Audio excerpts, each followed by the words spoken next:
Okay, today we're going to do a little bit of work with scientific notation, and you might remember learning this last year in 7th grade science, and you've actually probably encountered it a lot in your work with science, and not so much math this year, but you might have seen something on the map test that was a really funky looking number.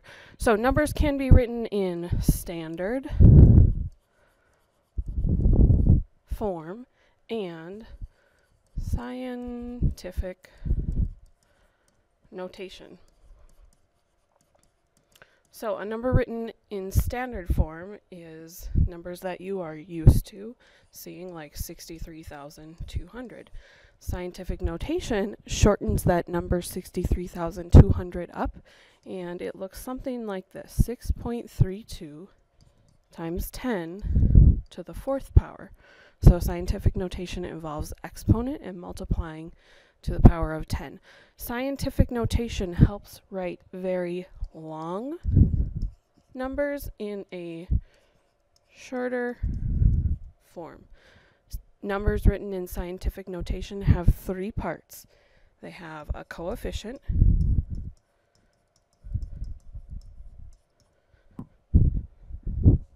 the base, and the exponent.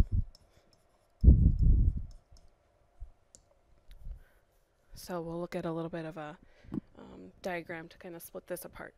This number right here, 1.27, that is the coefficient. Now when you write in scientific notation, it must be a one-digit number followed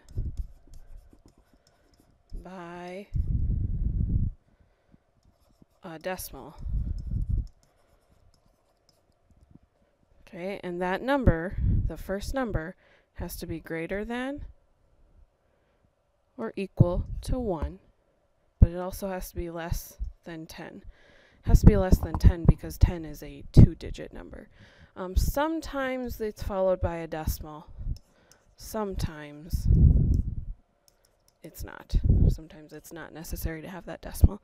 The base is always 10, so it's always a number times 10 to a power, and the exponent shows how far to move the decimal. If the exponent is positive, you're going to move the decimal to create a bigger number, so move the decimal to the right. If the exponent is negative, you're going to create a smaller number, so you move your decimal to the left, and I'll show you what that looks like right now. Okay, so there's some quick steps right here on the back of your notes sheet. The first step is to find the decimal. Now in this number, 1,088,000, the decimal is way at the back. So what we have to do is move it to the first non-zero single digit. So I'm going to move it all the way to there. Next, we're going to count how many places we moved the decimal. That's step 3. So you're counting how many digits in you went. Now, commas do not count as a place. So if you remember hearing last year, like, put the eggs in the egg carton in science, maybe this is familiar to you.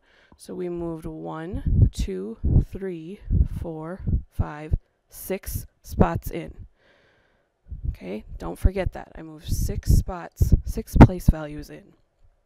So now my number, 1.088, I don't need to write these extra zeros here, but it's always times 10. And remember, I moved 6 place values, so times 10 to the 6th power.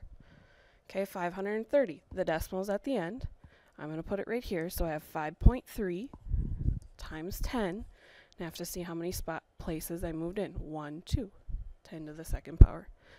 Next one, 359,530,359. So my decimal's always at the very end if I don't see it.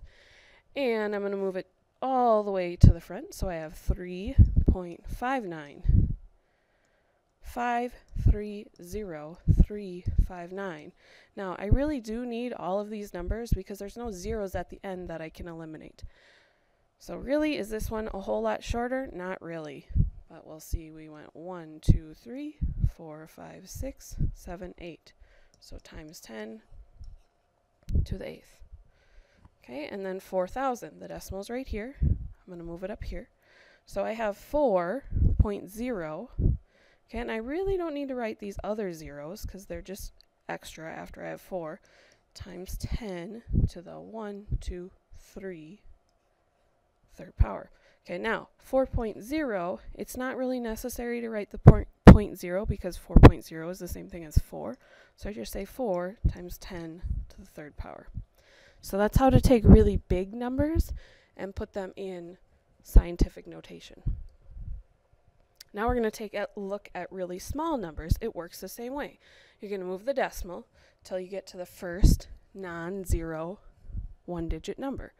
So right here, I'm going to move it to 3.85019. Okay, it's always times 10.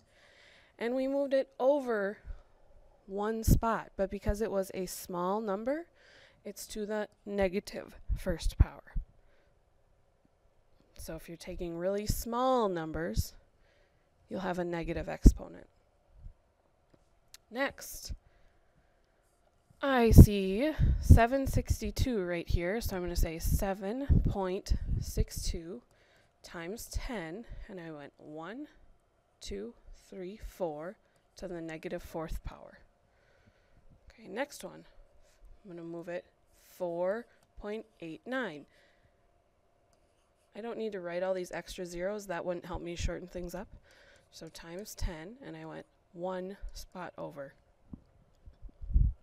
Next one, 0.9. Well, I need a one-digit number, so I have 9, and I could say 0.0 times 10. I went one spot to the right, so to the negative first power. But remember, 9.0, same thing as 9 times 10 to the negative first. Next one, bunch of zeros, then 1,059, so I'm going to put the decimal here, 1.059 times 10, and we have to count 1, 2, 3, 4, 5 to the negative fifth power. And last one, 9, I'm going to put it right here, 0.5649 times 10, and I went one spot over to the right. So that's how to take really small numbers and put them in scientific notation. Very useful if you have a super, super small number, if you're looking at something under a microscope, and maybe the size of it is really that small and you don't want to write all of these extra zeros in the front. Okay, then you need to order the numbers from least to greatest. So in order to do this, we kind of have to look at the exponents. Now my suggestion is just to go write these numbers that are in scientific notation in standard form. So this first one, 3.6 times 10 to the 8th. I have 3, 6, and then I need to move that decimal 8 spots. So 1, 2, 3, 4, 5, 6, 7, 8.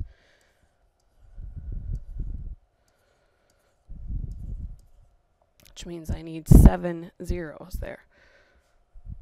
Okay, go from the back, 3 in. So I have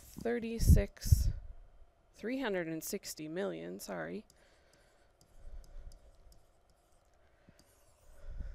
Okay, next one.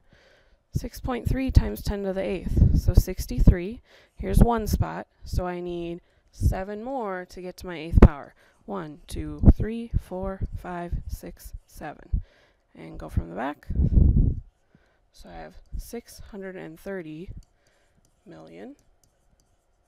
And last one, 3.26 times 10 to the 9th. Now, this 1, 2, there's already 2 spots there, and I need to get to 9, so I need 7 more. 1, 2, 3, 4, 5, 6, 7. So put my commas in there, and now I have 3,260,000,000. So from least to greatest,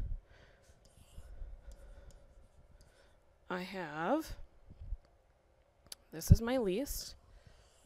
Okay, that was this number. So 3.6 times 10 to the 8th. And my next greatest is this one. 6.3 times 10 to the 8th. And the next one, I have 3.26 times 10 to the 9th. And if you are pretty savvy with scientific notation, maybe you don't need to go and do all of the expanding. You can just look at the exponents and figure out how many zeros would be after it. So to summarize, numbers greater than 0, if you have a really big number, you're going to have a positive exponent. And if you have numbers that are less than 0, really small numbers, you will have a negative exponent. Okay, next page. Now this should be pretty easy because we just took numbers in standard form and put them in scientific notation. Now you're going to do the opposite. You're going to take numbers in scientific notation and put them in standard form. Before we do that, you need to understand something about the powers of 10. Anything to the 0 power, 10 to the 0 power is always equal to 1. Okay, so in standard form is 1. That's a really special rule. Anything to the 0 power is 1. Now 10 to the first power is just 10. Okay, in standard form, that's 10. 10 to the second power means 10 times 10. Well, 10 times 10 is 100. 10 to the third power, 10 times 10 times 10, which is 1,000. 10 to the fourth power, you can kind of figure out the pattern here. 10 times 10 times 10 times 10, which is 10,000. And 10 to the fifth power, 10 times 10 times 10 times 10 times 10 is 100,000. Okay, now with the negative exponents, 10 to the negative first power is actually 0.1 because it's really 1 over 10. Okay, 10, and then that would be right here, 0.1. 10 to the negative second power is 1/10 times 1/10, which is 1/100th, which is 0.01. And I'll just write that again over here. Hopefully you kind of see a pattern that's going on. So 10 to the negative third power is 1/10 times 1/10 times 1/10, which is 1/1000th. 0.001 is how you write 1/1000th. 10 to the negative fourth is 1/10 times 1/10 times 1/10 multiplied by 1/10. So you have 1 over 10,000. 1/10,000th looks like 0.001. Oops, 0001. And 10 to the negative fifth is 1/10 times 1/10 times 1/10 times 1/10 times 1/10. And that is 1 over 100,000. So 1/100,000th is 0.00001. So if you kind of take a look at how this exponent is affecting the decimal, we can see, let me get the next page here. When you look at the exponent in standard form column, how does the exponent affect the standard form? The exponent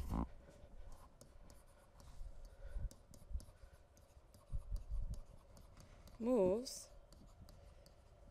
the decimal over the same amount of place value spots as the decimal says. So, and I'll kind of show you that here, back on your chart. So 10 to the first, we were at 1. 10 to the first moved the decimal to the end. 10 to the second went 1, 2. 10 to the third went 1, 2, 3. 10 to the fourth, 1, 2, 3, 4. And 10 to the fifth, 1, 2, 3, 4, 5. Because the base that you always start at is 1. 10 to the 0 is 1. Okay, so if I have 10 to the 0 being 1, now 10 to the negative first, it was here, so it went 0.1. 0.1, I'll go over here. And then it was 1, so 10 to the negative second went 1, 2. 10 to the negative third went 1, 2, 3. 10 to the negative fourth, 1, 2, 3, 4. 10 to the negative fifth, 1, 2, 3, 4, 5. So that's kind of how you can see that exponent relates to moving the decimal. Okay, and to review this again, scientific notation is just a method to write very large, okay, like 1 billion,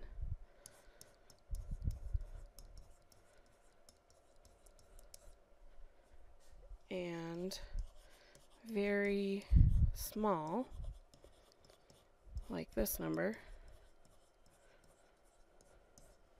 numbers in shortened form.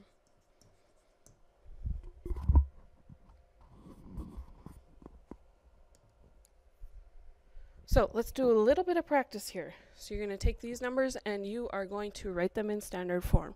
Now, 1.53463 times 10 to the fifth, the 5, tells you to move the decimal point, and we're going to move it to the right because we are making a larger number. So I take my decimal, I move it 5 place values, 1, 2, 3, 4, 5. It's now at the end. So I have 1, 5, 3, 4, 6, 3. To put my comma in there, I go from the back in every third number. So 153,463. Next one, 3.435953 times 10 to the third. The 3 says make this a bigger number. Move it to the right. 1, 2, 3. Goes right there. So I have 3435.953. Okay, I don't use the 953 to count for my comma. I go from the decimal and every third number, put a comma. 2.42 times 10 to the fourth. Move the decimal 4 spots to the right. So 1, 2. Oh, I ran out of numbers. 3, 4. Have to fill it in with zeros. 2, 4, 2, 0, 0. Put my comma in every third number from the back. 24,200. Okay, 5.35 times 10 to the negative third. 3 spots to the left because we're making a smaller number. So I'm going to start with 535, and I know my decimal was here, so I go 1, 2, 3. It's now right here. I have 0.00535, and I could throw a 0 out front if I want to, but you don't have to. 6.73 times 10 to the negative second. Move the decimal 2 spots to the left to make a smaller number. So 673, 2 spots to the left. 1, 2. So now I have 0.0673. And last one for the front. 2.98342 times 10 to the negative fifth. So that's 5 spots to the left. We're making a smaller number. So this is actually going to be a lot longer than the regular form. It's not shortened that much. 2.98342. Okay, 5 spots. So 1, 2, 3, 4, 5. I have 1, 2, 3, 4 zeros out front because I count my first number as my fifth. So 0.00002983442. So this is a really long form, and that is somewhat shorter. Okay, on the back side. Sometimes you've seen a funky looking E on your calculator, and so do our calculators know scientific notation? They absolutely do. If you see an E on their calculator, E is the language on the calculator. That means times 10. So our calculator can't type or display scientific notation, but it can put an E, which stands for the same thing. So it says write each number from the calculator display in standard form. Now there's the E, that means times 10. And this 10 right here is actually the power. So this one is 4.3, and then the E is times 10 to the 10th power. Now in standard form, I need to then move that decimal over 10 place values. So I have 4, 3. Okay, there's 1 spot, 2, 3, 4, 5, 6, 7, 8, 9, 10. So I have 1, 2, 3, 4, 5, 6, 7, 8, 9, 10. Put my commas in there, every third number from the back. Next one, 1.2, e is times 10 to the negative third power. Okay, 3 spots to the left to make a smaller number. So I have 1.2, so there's 1, 2, 3 spots. So I have 0.0012. Okay, a couple on your own ones here. Why don't you go ahead and try this, push pause, and when you're ready, just push play again and you can see if you got the right answer. Okay, go ahead and check your answers for number 1 and number 2. And when you are finished with this note sheet, bring it and show it to the guest teacher, and then you can get your homework.